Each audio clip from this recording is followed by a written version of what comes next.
Capita, Kazu, fucking finally got it.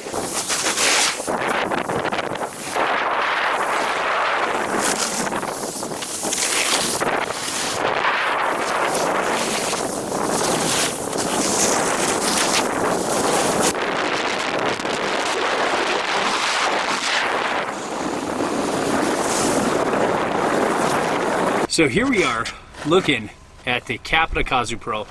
Finally, I got this board. Finally, I got to ride it. Spent about a half a day on it. Just taking some runs, and you can tell, let me move back here a little bit. It is a pretty stiff flex. Definitely medium stiff, bordering on stiff. It's not a very easy board to butter or press. And it's a much different board.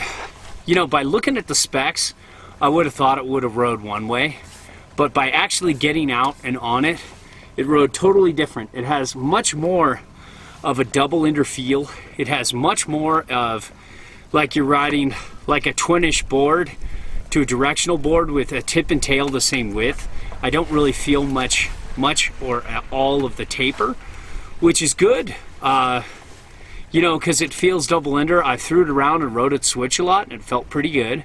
It's definitely a little different, you know, with this camber profile. You know, the tail, let me see if I can put this back a little bit here. Yeah, you can see there's lots of camber from the tail all the way to the front binding, and then a good bit of rocker. So it's definitely nowhere near as surfy as I thought it would be. I thought it would be a much more surfy ride. Instead, it feels way more kind of like directional powder twin. It felt very between the feet, and it doesn't feel like it has much setback on board either. I just went off the reference stance, and it feels almost centered. I mean, let me just kind of break out my tape measure here and just kind of give it a go real quick. This is awkward because I can't take it home and put it on the table. So I'm just going to talk to you right here real quick and kind of tell you, like just on reference stance, you're looking at about 20. And this is not super accurate, but good enough. 20 on the front. And yeah, 19 on the back. So, you know, there's not that much setback on board. I was really surprised. I think maybe setting it all the way back, you could maybe get, you know, maybe 2 inches.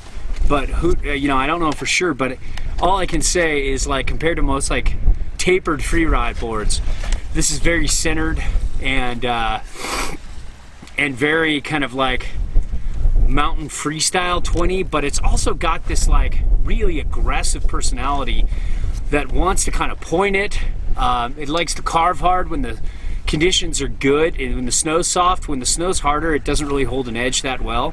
This is a demo model that's been used a lot, and the edges aren't perfect.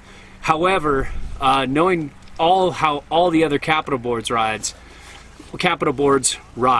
they all have that kind of lackluster edge hold.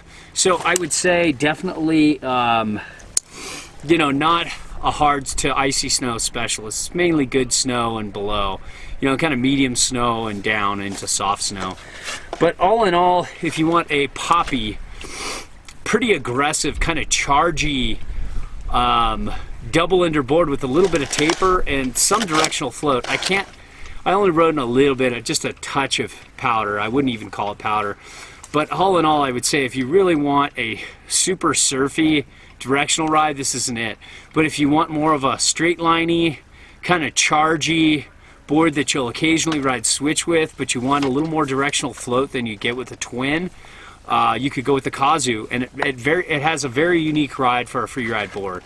So I think some of you will really like this ride, and for all of you who've been asking, I finally found one. I'm sorry it took me so long.